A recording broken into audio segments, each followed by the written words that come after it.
Welcome to Tales from the Mind. Today we'll be telling the story of the haunted house. I heard someone died in one of these, the girl said out of nowhere.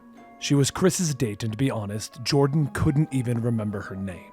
Courtney grabbed his arm, drawing his attention back to her and away from any attractive haunted house goers that might be in line. What a bunch of bullshit, Jordan laughed. The four of them stood in line at the local haunted house, the Trail of Terror. "Thrills, chills, scares that will reach you to your very soul," called the man dressed up as an old-timey circus barker in the parking lot. Striped pants, red jacket with long coattails, and a top hat. He had the full getup. His face paint made him look like a ghoul from a low-budget zombie movie. "Step right up, folks, if you dare," he would call out, his voice amplified by a microphone in his hand. They could hear the cackling of his laughter even though they were a good ways down the line. It was late October. The air was chilly even for early fall. The four of them had arrived almost 2 hours ago, paid their money, and waited in the twisted lanes separated by ropes tied to wooden stakes jammed into the ground. Slowly, they shuffled forward, getting closer to the screams coming from inside. At first, everyone was excited, talking about Halloween's past and what they had hoped to see this year. As the minutes ticked by, excitement began to dim, and the group had slipped into bored silence until...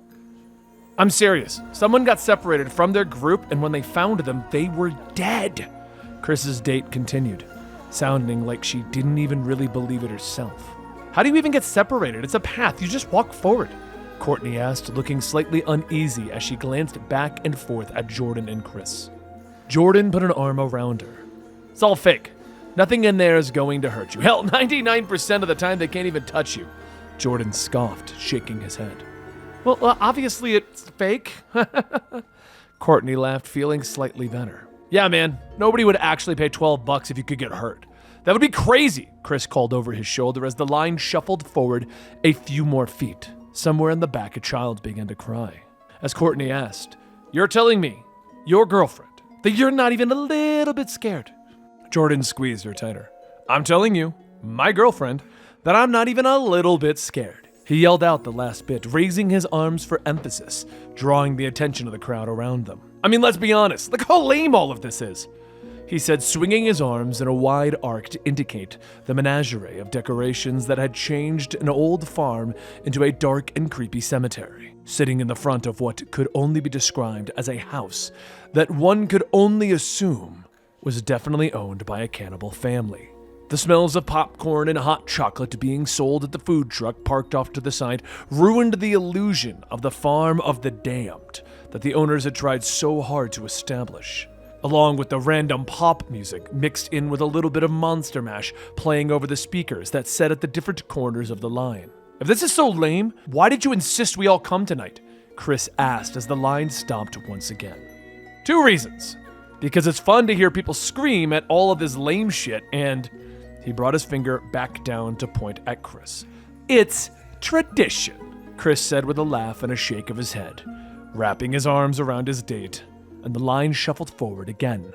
"Well, I still think it's kinda scary," Courtney stated, giving Jordan a little shove. "Don't worry, baby, I'll protect you." Jordan flung his arm back around her, squeezing her close. He gave her a little smile with a wag of his eyebrows.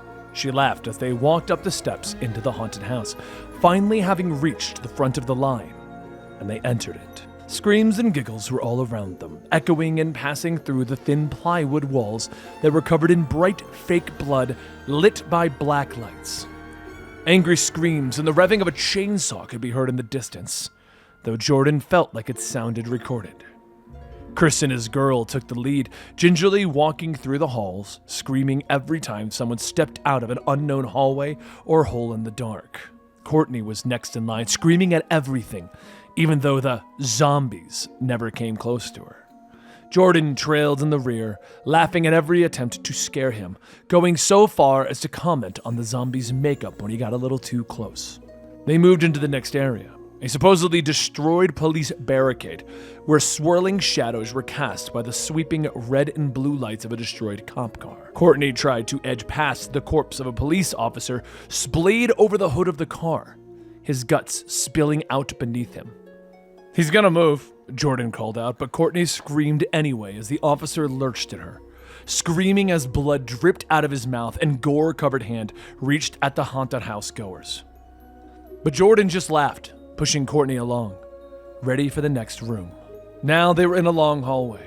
Flashing lights were cut off by heavy black curtains that made it even harder to see. Courtney stopped short in front of him as evil giggles could be heard from the other side of the curtains. Jordan reached out, grabbing her swiftly, making her jump and scream. "You're such an asshole!" she snapped as she shoved him away. She ignored his laughter and pushed past Chris and his girl. "Not cool, man," Chris said with a shake of his head, and he kept going. "Come on, guys," Jordan called as the group moved forward, and he shook his head and started to follow, but stopped suddenly as he noticed a door off to the side of the curtains. "For employees only" was written across it in blood. A wicked smile played across Jordan's face as a bright idea sprang into his mind. Time to really scare them, he whispered to himself, reaching for the doorknob and opening it. He was almost positive that Courtney would forgive him. He stepped into the room, and the door closed smoothly behind him with barely a whispered click. Behind the door was darkness, utter and complete. Jordan swore softly to himself and reached for his phone, turning on the flashlight and sweeping it around him. It was a service hallway, which is what he assumed. It was a house, dark and quiet. He cursed again, his words coming out in a whisper as he subconsciously dropped the volume of his voice in the utter lack of noise. But he paused at the thought. That wasn't right. He should be able to hear the sounds of the haunted house, the recorded screams, the laughter of those waiting in line for their trail of terror. This wasn't right. He shook his head. It didn't matter. He wasn't supposed to be in these people's house anyway. So he turned back to the door, reaching for the knob, and turned it. But it didn't budge. It was at that moment that something was behind him. Jordan could feel it. He turned around quickly, raising his light to illuminate the room a little bit more. But there was nothing. He was standing in a living room. An old sofa was against one wall with a kind of flower pattern that was probably popular in the 70s. In the corner sat an easy chair. Both pieces of the furniture faced an old television set against the opposite wall. The center of the room was taken up by a low coffee table, just far enough out of reach to be of no use to anyone. The TV had knobs and rabbit ears on top. It was the kind of thing that Jordan remembered seeing at his grandmother's when he used to visit, back before she died. He cast the light onto the walls, his eyes widening as he realized that they were covered in a myriad of old picture frames. The light from his phone bounced off the glass, causing them to glow and hide their features. Further along, he could see an archway that seemed to lead into a kitchen and a hallway off to the right. "Hello?" he called out, but not too loudly, as he was still aware that he was where he wasn't supposed to be, and the only reply that he received was a faint ticking of a clock somewhere in the house. "Okay, this is stupid," he hissed under his breath, moving forward, peeking into the kitchen. It, like the living room, was unremarkable. Everything was neat and tidy, if a little out of date. It all had the feeling that no one had been there in a while. Jordan tried the light switch on the wall, but if it did anything, he couldn't tell. He moved forward to a window over the sink, but the only thing that greeted him as he stared outside was pure darkness. "What the hell is going on?" he whispered to himself. Something flashed in the reflection of the glass, and Jordan spun around, but nothing was there. "All right, man, get a grip of yourself," he whispered, his chest rising and falling as he took a few deep breaths. He moved back into the living room, trying the door one more time, but it still didn't budge. The dark hallway was his only option, holding the light before him like a shield to ward off the darkness. He began to move forward at a slow pace. Frames holding the pictures of a family hung on the walls as Jordan passed. Some were in color, but most were in black and white. A mother holding a baby, a little girl on a swing. Jordan would stop to study a picture from time to time, but nothing about them seemed remarkable. A mother holding a baby, a little girl on a swing, and Jordan would stop to study a picture from time to time, but nothing about them seemed remarkable. That's when he stopped suddenly. How long had he been walking? It seemed like hours, but he couldn't be sure. The layout of the house didn't make any sense from what he had seen outside. He started to turn back towards the living room, but paused when he thought he saw the people in one photo move. He leaned close, staring until his eyes hurt, daring them to move again. Finally, he turned away and walked back to the living room. But it never came. The hallway stretched out before him, pictures on the wall seemingly going on forever. The faint ticking of the clock somewhere in the house, his only companion. He held the light higher, but the darkness would only be pushed back so far. "Get a grip on yourself, you're obviously hallucinating," he whispered. "The house must have a gas leak or something. We just gotta get out of here before you pass out." He turned around again and was shocked to see the hallway ended suddenly in another room. The strong smell of musty newspapers hit him hard and he nearly gagged. The room was covered in newspapers, stacked from floor to ceiling, old and yellowing. Some of them were falling apart as he stepped gingerly into the room. The room itself didn't seem to have any other purpose. It was just a newspaper room. He moved slowly forward, peering around the hallway like stacks that surrounded him. He reached for one that didn't fall apart. The words didn't make any sense as he leafed through it and realized that all of the pictures depicted acts of horror. Jordan looked up. Something moved. He couldn't see it, but he could hear it. Shuffling among the stacks of ancient history, a glimpse of what it was almost came into view as it moved, but it always just seemingly was out of sight. Heavy breathing could be heard. The papers would rock precariously as its bulk nudged against them in its passing. Jordan was breathing rapidly now, anxiety filling his chest. He didn't know how or why, but he knew that it was looking for him. He tried to run, but his feet were frozen to the floor with fear. His brain screamed at his body, causing it to quake. The monster could feel the vibrations through the floor. Somehow he knew it. It stopped, and Jordan could hear it turn, its heavy body shuffling into the stacks of newspapers, knocking them over, one careening into another, sending them tumbling to the ground. This is what seemed to snap Jordan out of his fear, his feet finally beginning to work again, now moving into overdrive as he turned and ran towards the hallway. He took long strides, hearing the monster beginning to give chase behind him. But the hallway moved before him. The darkness, ignorant of the light that should be shielding him, rushed to meet him.